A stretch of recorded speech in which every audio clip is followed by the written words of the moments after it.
Right. Well, thank you very much indeed, and thanks very much to Joe for the invitation to be here. I don't know how I can follow that speech, because it's always been in my mind that if you really want to understand depression and suicide and the human condition, you're better off reading novels and seeing plays and listening to people who have been suffering from those kind of illnesses than anything you can ever read in a textbook. And we must remember that always. Having said that, of course, I'm just going to do the opposite. I'm going to talk to you a little bit about statistics and the like. And I've forgotten my favorite slide.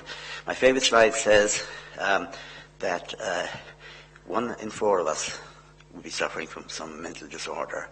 And that means for you down there, if you have 3 normal friends, you're rich. Okay?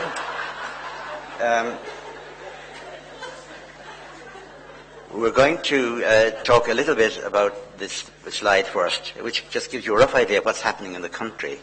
And then we're going to go on to talk about recession. So this is the hard fact of the matter, that we have about 600 suicides a year in Ireland. And that's underreported as well, let me add, probably by about 20%. So we never know the true figures for a variety of reasons, good and bad as the case may be. In addition to people who end their life by suicide, there are about 1,200 people who present themselves to casualty departments having self-harmed.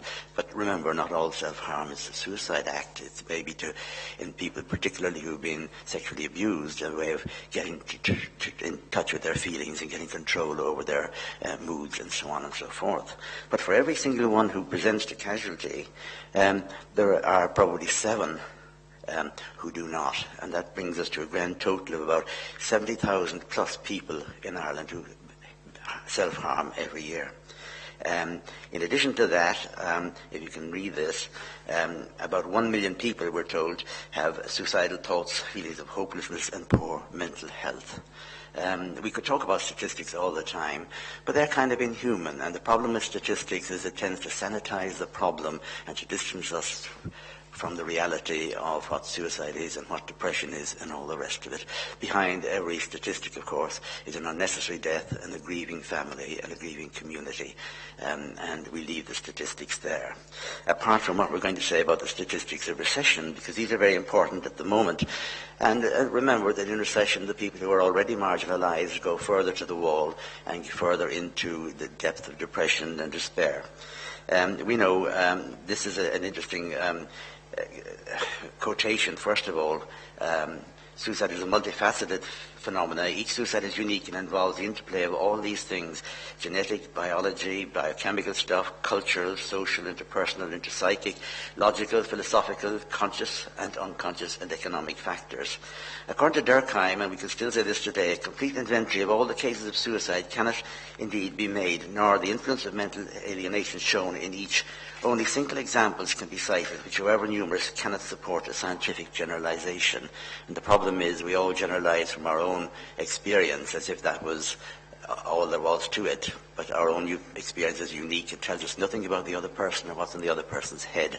We can never get inside there. And that's the thing about suicide and depression, isn't it? That you can ask as a doctor all the right questions, or ask as a family member all the right questions, but you can never guarantee that you'll get the right answers. The majority of cases of suicide, in the majority of cases of suicide, it's not about dying, it's about ending the pain, the mental pain that there is. And that's an important thing to remember. And suicidal people are really ambivalent about this whole thing until the very end. The majority of people, even those in groups with the highest risk of suicide and those who want to die, do not end their lives by suicide. And that's a real important fact to remember. Alfred Alvarez, of course, wrote that book, The Savage God, which everybody should read. He was in the depths of despair because he himself was depressed and suicidal. I think eventually he found himself and subsequently wrote a book. Suddenly everything went right. So that's a success story. And he believed that there's a whole class of suicides that are infinitely less gifted than Arthur was an author, and less extreme in their perceptions, who take their lives not in order to die, but to escape confusion, to clear their heads. They deliberately use suicide to create an unencumbered reality for themselves. There are others for whom the idea of suicide is enough, who continue to function efficiently, even happily, providing they know that they have their own specially chosen means of escape always ready. And that's an important thing to bear in mind. Again, it brings up the whole question of ambivalence here. Now, we're in a very bad state at the moment in this country. You've heard a lot about the economy, and it's very, very sad that at a time when we need to be injecting funds and lots of money and personnel into the helping services, that everything is being cut back. Because now, with the effect of the economy, we know that suicide rates will increase by about 1% for every 1% in unemployment. Job security is associated with 33% greater risk of common mental disorders, mainly anxiety and depression. These are facts of life. People who are unemployed are 2 to 3 times more likely to die by suicide than those in employment. And this is reflected in the figures in Ireland, in spite of what others might say.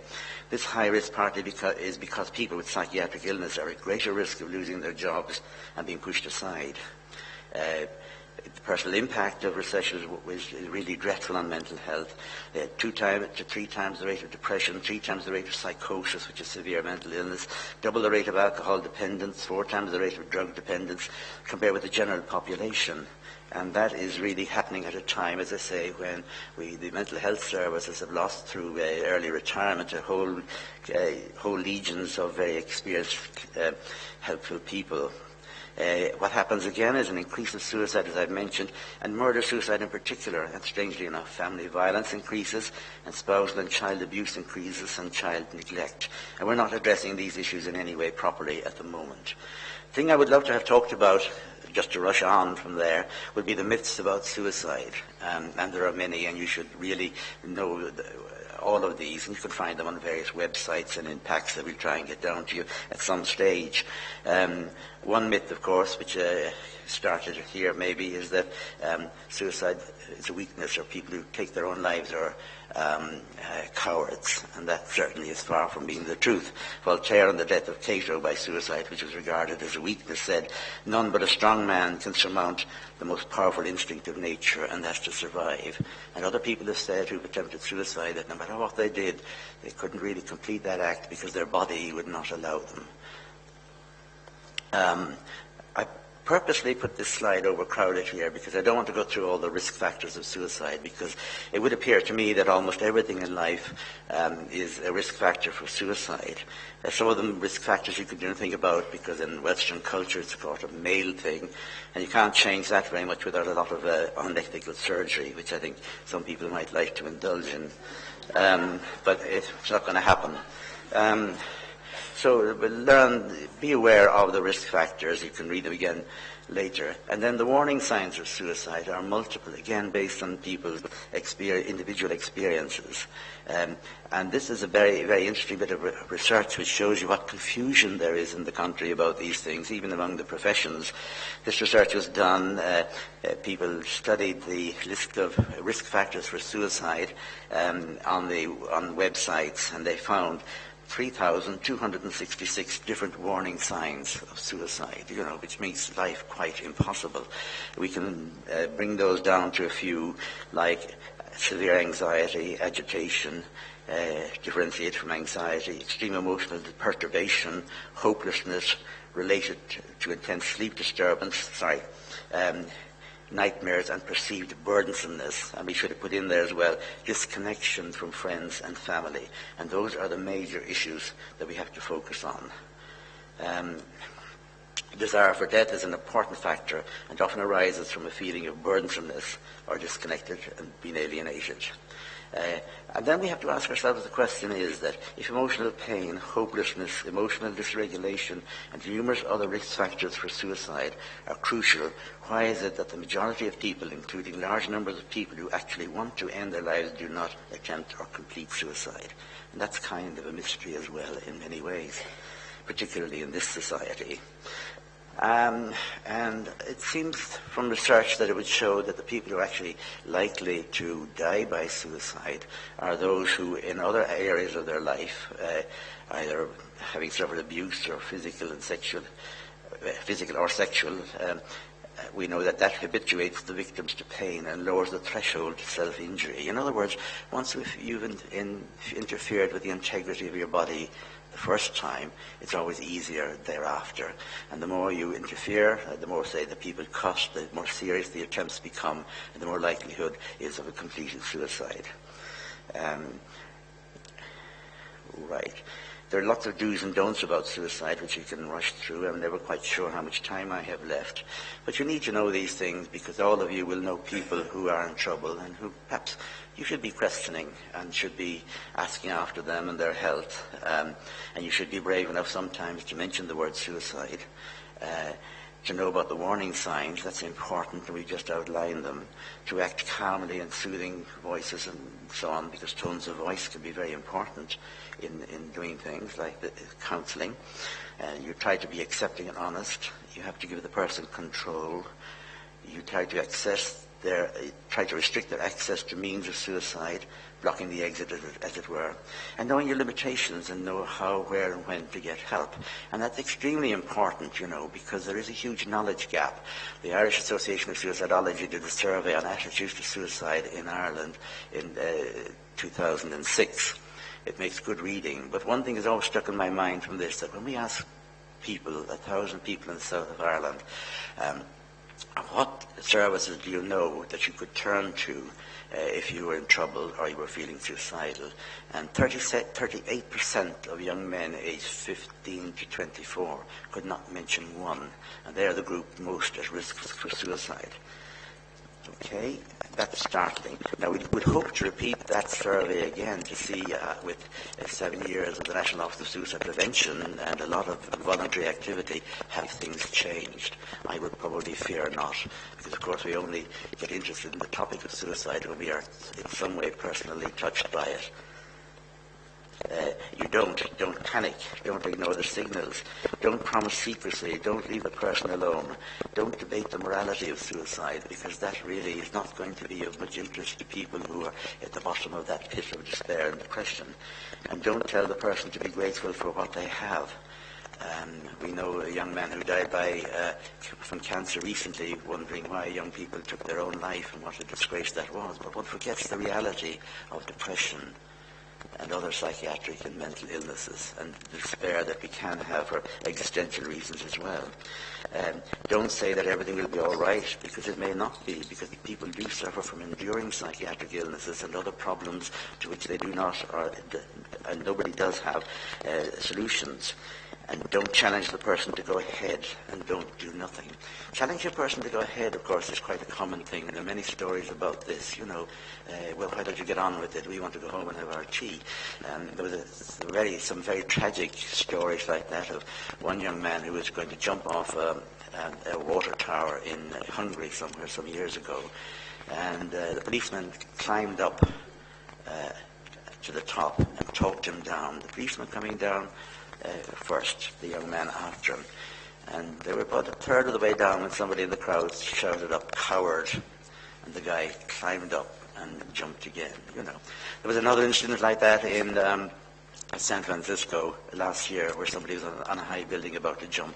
And everybody gathered there for quite a long time, jeering and laughing at him, and so on and so forth. And he would step forward as if to jump, and then step back. So he was obviously ambivalent and didn't know quite what to do. In the end, he jumped. But there was a half an hour lost when somebody's life might have been saved, and things would have turned out differently. What works in suicide prevention, we have to just mention briefly. The treatment of mental disorders, of course, is absolutely important, though there is, I think, a tendency to over-medicalize the whole idea of suicide. Everything now seems to be medicalized. Americans have produced their DSM-5, this Diagnostic Statistical Manual, which lists almost everything in the human condition as a disorder that has to be cured. What struck me was they actually put down nose picking, so where do you go from there, it says something about our society. Training primary healthcare personnel, because of course traditionally people who are suicidal and depressed or suffering from psychiatric illnesses have not been very well dealt with by the healthcare services. Helplines and crisis centres seem to work. But the important thing might be school-based programs on suicide prevention and positive mental health. That's important. But it has to be a school-based program. It's counterproductive for people to go and do a once-off lecture to students about this. The most important thing then again is the restriction of access to means of suicide. and then improving the media portrayal of suicide, because of course the media is a force for good and evil, and there are such things as copycat suicides, and that can be brought about by the way suicide is reported in the media and glorified and so on and so forth. We reckon overall that about 3% of suicides are copycat suicides. And we can't go more into it than that. But if you break that down into adolescent suicides, you find that probably 15% of those people who end their life by suicide are copycat suicides. So they're very impressionable, these young people. We have to deal with the social causes of suicide, which have been mentioned time and time again throughout this meeting as far as I can see, and combat stigma related to mental illness, because it is in everybody's interest to do that, and every family in the country is touched by it. And we don't, unfortunately, have access to quality mental health services. And we don't do long-term multidisciplinary research because it's too expensive. We don't have equitable access to education in this country. We have to deal with this problem of violence. That's important. And we have to deal with our attitude to alcohol, because alcohol is implicated in about 45% of suicides in one way or another. And we do know, for instance, that for every increase of 1 litre per capita of absolute alcohol consumed in a country, suicide rates go up by 1%. Now, there was some news in the papers recently that suicide rates had fallen over a period of 3 years. And that was a time when also the consumption of alcohol had fallen in a similar manner. So we're nearly finished there now, but just to bring back the human element of it, we know that there are many types of suicide. We never know whether we're family members or professionals in the field of mental health. We never know when we have prevented a suicide, because we can never get inside somebody's head, never know what people are thinking. We always know when we haven't. And some suicides are bewildering and occur, as it were, on the spur of the moment. But most suicides, of course, are the end result of a long life of suffering of one sort or another.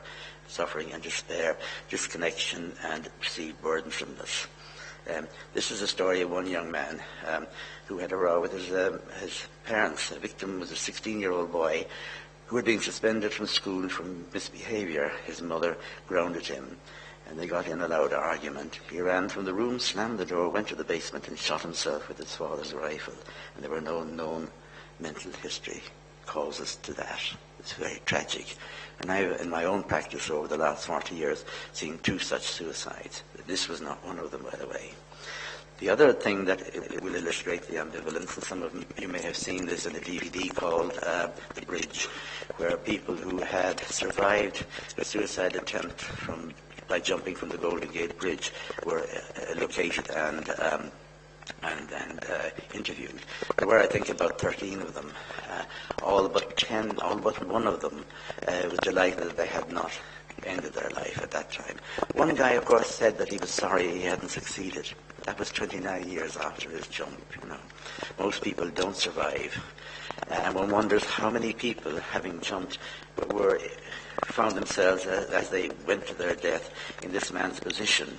So on the bridge, Baldwin counted to 10 and stayed frozen. He counted to 10 again and vaulted over. He said, "I still see my hands coming off the railing."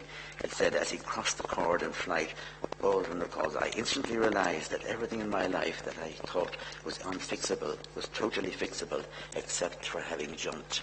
Now, there were probably 3,000 or 4,000 suicides on the Golden Gate Bridge over the years.